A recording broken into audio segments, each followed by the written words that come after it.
Hello dear students, we were talking about excretion. हमने human excretory system के बारे में बात की थी। तो उसके अंदर एक इम्पॉर्टेंट टॉपिक आता है, that is counter current mechanism. Clear? तो अब हम आगे इसी के बारे में बात करने जा रहे हैं। हमने नेफ्रॉन का स्ट्रक्चर पढ़ा था। ये एक रफ डायग्राम यहाँ पे दिख रहा है तुमको। नेफ्रॉन के स्ट्रक्चर में हमने देखा था कि जो ये रफ डायग्राम है, अभी अपन इसको एक और डायग्राम के थ्रू समझेंगे। तो यहाँ पे हमने देखा था कि जो इफ्रंट आर्ट्रियोल था, ठीक है, जो यहाँ से ग्लोमेरुलस से होकर निकल रहा था, वो इस पूरे लूप ऑफ हेनले के चारों तरफ, पूरे लूप ऑफ हेनले के चारों तरफ इस तरीके का नेटवर्क बनाए हुए था। ठीक है, हमने देखा था। ये पूरा रफ डायग्राम है। अच्छा, और हमने साथ साथ ये भी देखा था कि उसकी एक जो ब्रांच थी वो लूप ऑफ हेनले के बिल्कुल पैरेलल रन करती हुई चल रही थी। उसको अपन ने एक नाम बोला था, अगर याद हो तो उसको बोला था अपन ने वाजा रेक्टा। ठीक है, so this mechanism is all about loop of Henle and वाजा रेक्टा। क्लियर? तो कहाँ किस बारे में बात हो रही है, किस लेवल पे बात हो रही है, पहले तो वो पता होना चाहिए। अंदर लूप ऑफ हेनले है और यहाँ पर क्या है, वाजा रेक्टा। अब लूप ऑफ हेनले के अंदर फिल्ट्रेट फ्लो हो रहा है इस तरीके से, ठीक है, जबकि वाजा रेक्टा के अंदर क्या होगा, ब्लड फ्लो होगा ऑपोजिट डायरेक्शन में। इट इज जस्ट लाइक कि यूरिन ब्लड के पीछे भाग रहा है, ब्लड यूरिन के पीछे भाग रहा है। ठीक है, ऐसा मैं इसलिए बोल रहा हूँ क्योंकि कुछ ना कुछ चीजें इधर उधर जाएगी। ठीक है, तो यूरिन ब्लड के पीछे, ब्लड यूरिन के पीछे। It's too much fun. हाँ, ठीक। अब आगे अपन देखते हैं। इसी डायग्राम को अपन अगर सिंपल तरीके से बनाएं, दोनों को पास पास बनाएं। हाँ, ये दोनों एक दूसरे के पास पास लिपटे, यही समझ लो कि दो सांप आपस में लिपटे हुए। ठीक है, अब ये मत बोलना कि इसमें से एक मेल है एक फीमेल। ऐसा एक बच्चा बोल दिया था मेरे को, पता नहीं उसके दिमाग में क्या चल रहा था। इनफैक्ट चल तो सभी के दिमाग में रहा होगा कि कोई ना कोई लिपटा हुआ है, ये पता नहीं क्या क्या है। ऐसी थिंकिंग की वजह से ही टिकटॉक पर छपरिया स्टार बन जाती है। ठीक है, ऐसा नहीं सोचना है। आगे चलो, माइंड मत करना। ठीक है, चल अब देखो, सपोज करो मैं लूप ऑफ हेनले को इस तरीके से अलग से बना देता हूँ यहाँ पे।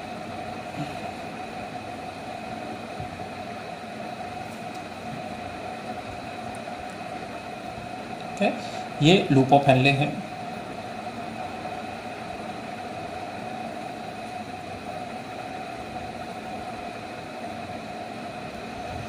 और इसके पास से वाजा रेक्टा जो था वो मैंने यहाँ पे बना दिया।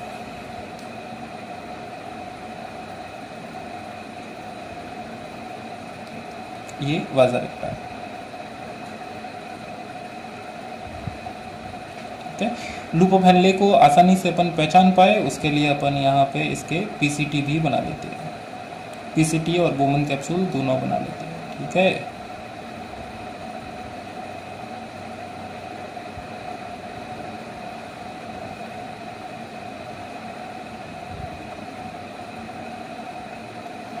ठीक है, तो ये हमारे पास लूप ऑफ हेनले, ये पीसीटी, सॉरी वाजा रेक्टा। अब लूप ऑफ हेनले में ब्लड के, सॉरी यूरिन के या फिल्ट्रेट के फ्लो होने की डायरेक्शन कुछ इस तरीके से ऊपर की तरफ हो जाएगा। तो इस तरीके का फ्लो, ठीक है, इन ऑपोजिट डायरेक्शन। ठीक है, flow of filtrate is in opposite direction in both arm of loop of Henle. Loop of Henle की दोनों आर्म के अंदर फिल्ट्रेट के फ्लो होने की डायरेक्शन है वो ऑपोजिट है। उसी को क्या बोला जाता है, काउंटर करंट। तो लूप ऑफ हेनले की दोनों आर्म्स के अंदर काउंटर करंट चल रहा है। इसी तरीके से सपोज करो यहां से इफ्रंट आर्ट्रियोल के अंदर का ब्लड है वो इस डायरेक्शन में फ्लो कर रहा है, ऑपोजिट डायरेक्शन के अंदर। ठीक है, तो यहाँ पे भी तो ऐसा ही है कि इसके इस आर्म में नीचे की तरफ फ्लो हो रहा है, इस आर्म में ऊपर की तरफ जा रहा है। तो यहाँ पे भी क्या हो रहा है, एक तरीके का काउंटर करंट ऑपोजिट डायरेक्शन में। करंट का मतलब है धारा, अपन बोलते हैं वाटर करंट, जल धारा। या इलेक्ट्रिक करंट, विद्युत धारा तुमने नाम सुना होगा, ठीक है। चलिए, तो ऑपोजिट डायरेक्शन में यहाँ पर ये इस तरीके की चीज़ें हो रही है, मतलब बहुत अच्छा गेम चल रहा है किडनी के अंदर, समझ रहे हो। इस डायग्राम के अंदर देखो तो यहाँ पे इस तरीके से चीज़ें जा रही है, यहाँ पे ऐसा जा रहा है, तो किडनी बहुत ही ज़्यादा काम कर रही है अंदर, तुमको पता भी नहीं चल रहा है, तुमको लग रहा है अपने आप यूरिन आ रहा है, अपने आप नहीं आ रहा है, वो बड़ी कोशिशों के बाद बन रहा है, ठीक है। अब ये मत बोलना। एक बार मेरे को एक बच्चा बोल दिया था कि तभी सर पेट में से घर घर की आवाज़ आती है। नहीं, वो इसलिए नहीं आती है, ठीक है, वो तेरे डाइजेशन से रिलेटेड इशू है, और मेरी सलाह है कि योगा करो, अच्छे से घर घर बंद हो जाएगा, ठीक है। चलो, तो यहाँ पे ऐसा बात समझ में आ रहा है किस लेवल पे क्या हो रहा है, ठीक है, आसान है। सांप है, लिपटे हुए है, मेल फीमेल की बात नहीं कर रहे हैं, ठीक है।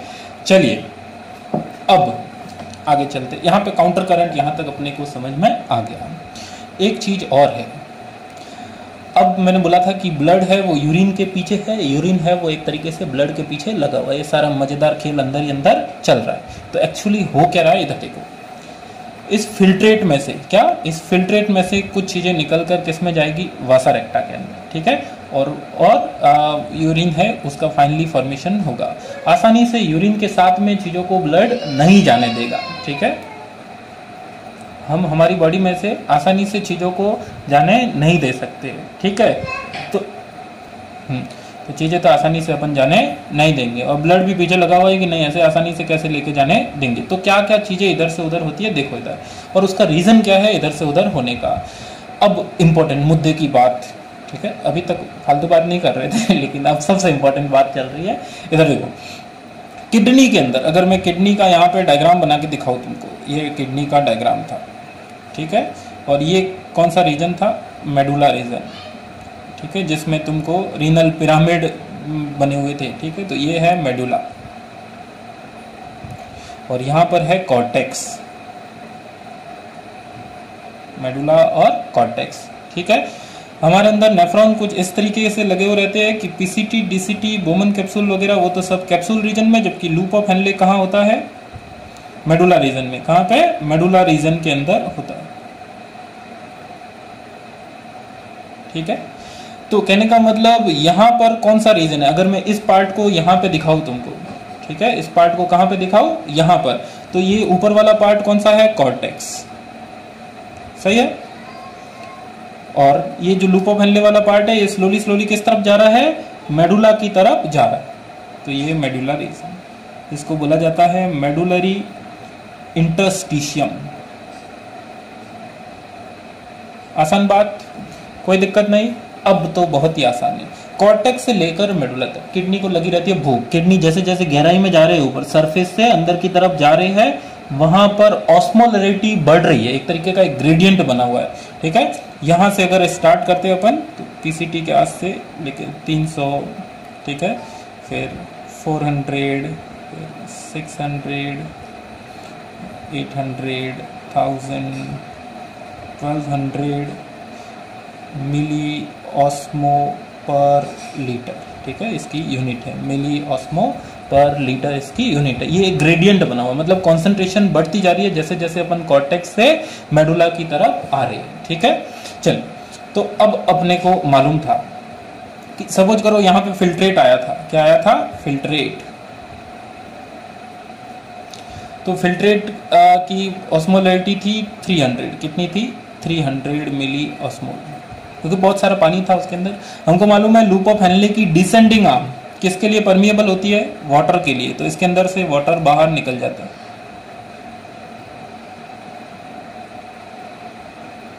इसके अंदर क्या हो जाता है, वाटर बाहर निकल जाता है, और वाटर बाहर निकल जाता है तो वो कहाँ जाएगा, फाइनली वो वापस से किसके पास चला जाएगा, ब्लड के पास में चला जाता है, एक तरीके से इस वाजा रेक्टा में एंटर कर जाएगा, ठीक है।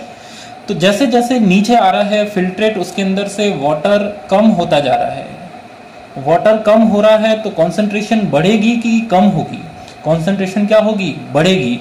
मैं बोलूँ कि तुम्हारे पास 1 लीटर शरबत है, मतलब पानी के अंदर शक्कर घोली हुई है, तुम उसमें से पानी कम करते जाओ तो शरबत मीठा होता जाएगा, ठीक है। तो सेम चीज यहाँ पे, और ये शरबत नहीं है, ये यूरिन है, ठीक है। इसके wrong exam, it was a wrong example, but ठीक, कोई बात नहीं। हाँ, तो फिल्ट्रेट जैसे जैसे आ रहा है उसके अंदर से पानी निकलता जा रहा है। तो अब देखो, जैसे जैसे ये मेडुला की साइड आता है, फिल्ट्रेट भी कैसा होता जाएगा, कॉन्सेंट्रेटेड होता जाएगा। 600, 800, 1000 या 900, देन यहाँ तक आते आते वो क्या हो जाएगा, 1200 ml। फिल्ट्रेट क्या हो गया, कॉन्सेंट्रेट हो गया, ठीक है। किस वजह से, इस ग्रेडियंट की वजह से, क्योंकि इसके चारों तरफ कॉन्सेंट्रेशन ज़्यादा हो रही है, और हमको मालूम है कि पानी जहाँ ज़्यादा होगा वहाँ से बाहर निकलेगा। तो अंदर की तरफ फिल्ट्रेट के अंदर से पानी निकल रहा है, तो उसकी भी कॉन्सेंट्रेशन बढ़ती जा रही है, और अल्टीमेटली ये हो गया। अब तुमको सिंपल सा ध्यान रखना है, लूप ऑफ हेनले की डिसेंडिंग आर्म से वाटर, डिसेंडिंग आर्म वाटर के लिए परमिएबल होती है, वो बाहर वहाँ से वाटर निकलता है। इस वजह से क्या हो रहा है, फिल्ट्रेट कॉन्सेंट्रेटेड हो रहा है। एसेंडिंग आर्म किसके लिए परमिएबल थी, NaCl के लिए। तो इसमें से क्या निकलेगा, NaCl बाहर निकलता है। अब सोच के देखो भाई साहब, बहुत आसान, इसको उठाकर यहाँ पे रख दूं मैं, वाजा रेक्टा को उठाकर यहाँ पे रख दूं, तो NaCl किस में एंटर करेगा, वाजा रेक्टा की डिसेंडिंग आर्म में। इसमें देखो, इस डायग्राम में देखो, यहाँ से NaCl निकलकर वाजा रेक्टा में जाएगा, जाएगा कि नहीं जाएगा, जाएगा। यहाँ से वाजा रेक्टा में NaCl जा रहा है, तो NaCl यहाँ से वाजा रेक्टा की डिसेंडिंग आर्म से होता हुआ इधर की तरफ आएगा। थोड़ा सा NaCl किस में आ जाएगा, मेडुला के अंदर। किसके अंदर आ जाएगा, मेडुला के अंदर आ जाएगा, ठीक है। तो मेडुला की कंसंट्रेशन बढ़ने का पहला रीजन क्या है, NaCl। NaCl is exchanged by ascending arm of loop of Henle with descending arm of vaza recta। Important बात बोल रहा हूँ कि NaCl को एक्सचेंज किया जाता है Henle लूप की ascending arm से वाजा रेक्टा की डिसेंडिंग आर्म के साथ, और ये NaCl वापस से मेडुला में लौट आता है वाजा रेक्टा की एसेंडिंग आर्म से। अब आसान हो जाना चाहिए। तो यहाँ पे डायग्राम में तुम देखोगे, यहाँ से NaCl किस में चला जाता है, मेडुला के अंदर आ जाता है, ठीक। तो मेडुला की कॉन्सेंट्रेशन बढ़ती है। एक और फैक्टर है जो, हाँ अब देखो इधर, यहाँ से जैसे जैसे ऊपर जाएगा, अब मैं बोल रहा हूँ कि उसी शरबत में से, शरबत और यूरिन थोड़ा सा अजीब कॉम्बिनेशन, यही एग्जांपल चलने दो तुम, ठीक है। हाँ, शरबत में से अब कोई शुगर बाहर निकाल रहा है, हालांकि नमक बाहर निकाल रहे हैं हम लोग, ठीक है। यहाँ पे नमक है, लेकिन मान लो कि शुगर बाहर निकाल रहे हैं, तो अब इसकी कॉन्सेंट्रेशन वापस से क्या होगी, डाउन होगी, ठीक है। 1000, 800, 600, 400 और DCT तक जाते जाते 300। तो वापस से फिल्ट्रेट की कॉन्सेंट्रेशन वही होगी, लेकिन इस बीच में फिल्ट्रेट में से क्या क्या निकाल दिया, फिल्ट्रेट के साथ तो धोखा हो गया, वाटर भी निकल गया, सॉल्ट भी निकल गया उसके अंदर, ठीक है। तो ब्लड ने बोला तो तेरे को छोड़ेंगे नहीं, बोल बोल के लेंगे। इसके अंदर से वाटर और NaCl इसके अंदर से बाहर आ गए, ठीक है। चलिए, अब फिल्ट्रेट कहाँ चला जाएगा, तो यूरिन में से अब वाटर भी कम हो गया, सॉल्ट भी। अब ये चला जाता है कलेक्टिंग डक्ट में। अब कलेक्टिंग डक्ट में से वाटर बाहर निकलेगा, क्योंकि कलेक्टिंग डक्ट फर्दर किसके लिए परमिएबल होती है, डायग्राम को थोड़ा सा ठीक दिखाने के लिए, कलेक्टिंग डक्ट से भी क्या बाहर निकलेगा, वाटर रीअब्सॉर्ब होगा। एक और चीज, यूरिन के साथ में क्या जा रहा है, यूरिया जा रहा है। अभी तक यूरिया का कोई रोल आया नहीं, यूरिया बाहर जा रहा है। अगर मैं बोलूं कि वो यूरिया जो बाहर जा रहा था उसको थोड़ा सा यहाँ से रीअब्सॉर्ब किया जाता है, तो तुम माथा ही पकड़ लोगे कि ये क्या हो गया। जिस चीज़ को बाहर फेंकना था वो भी वापस से एब्जॉर्ब कर लिया। वो जरूरी है, क्योंकि वो यूरिया जब यहाँ पे आएगा, कहाँ पे, मेडुला के अंदर, तो मेडुला की कॉन्सेंट्रेशन बढ़ेगी। ये जो ग्रेडियंट अगर बना रहेगा तो यहाँ से वाटर भी एब्जॉर्ब होगा, यहाँ से सॉल्ट भी एब्जॉर्ब होने में आसानी रहेगी, कलेक्टिंग डक्ट से वाटर एब्जॉर्ब होने में आसानी रहती है। तो ग्रेडियंट बनाने का काम कौन कौन करता है, NaCl और यूरिया। क्वेश्चन आए कि osmolality gradient from cortex to medulla is created by, then it is NaCl and urea। NaCl कहाँ से एक्सचेंज होता है, लूप ऑफ हेनले की असेंडिंग आर्म से वाजा रेक्टा की डिसेंडिंग आर्म में, और वापस मेडुला में आ जाता है वाजा रेक्टा की असेंडिंग आर्म से।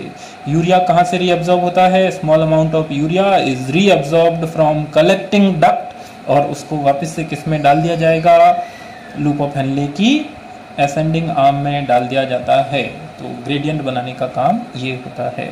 This is all about counter current mechanism. 3-4 बातें याद रखनी। पहला, काउंटर करंट किसको बोलते हैं? फ्लो ऑपोजिट डायरेक्शन में जो फ्लो हो रहा है उसको, इसकी वजह से सब्सटेंसेज का एक्सचेंज हो रहा है, उसी पूरे मैकेनिज्म को बोला जाता है काउंटर करंट मैकेनिज्म। ग्रेडियंट बना रहता है कॉर्टेक्स से मेडुला तक, ठीक है। लूप ऑफ हेनले की डिसेंडिंग आर्म में वाटर का रीअब्जॉर्प्शन होता है, असेंडिंग आर्म में सॉल्ट का रीअब्जॉर्प्शन होता है। NaCl और यूरिया क्या बनाते हैं? ग्रेडियंट बनाने का काम करते हैं। यूरिया का रीअब्जॉर्प्शन इसलिए जरूरी होता है। फिल्ट्रेट जैसे जैसे नीचे आता है, किसमें? लूप ऑफ हेनले के अंदर डिसेंडिंग आर्म में उसकी कॉन्सेंट्रेशन बढ़ती है, वो बहुत ज़्यादा कॉन्सेंट्रेटेड होता है। जैसे जैसे ऊपर जाता है असेंडिंग आर्म में, वापस से उसकी कॉन्सेंट्रेशन क्या हो जाती है? कम हो जाती है, या वो डाइल्यूट होता है। क्लियर? तो ह्यूमन किडनी लगभग 4 गुना ज़्यादा कॉन्सेंट्रेटेड यूरिन है वो एक्सक्रीट आउट करती है। क्लियर? आई होप अब क्लियर होना चाहिए। किसी भी तरीके का कोई प्रॉब्लम हो कमेंट में बता सकते हो। क्लियर? चलिए।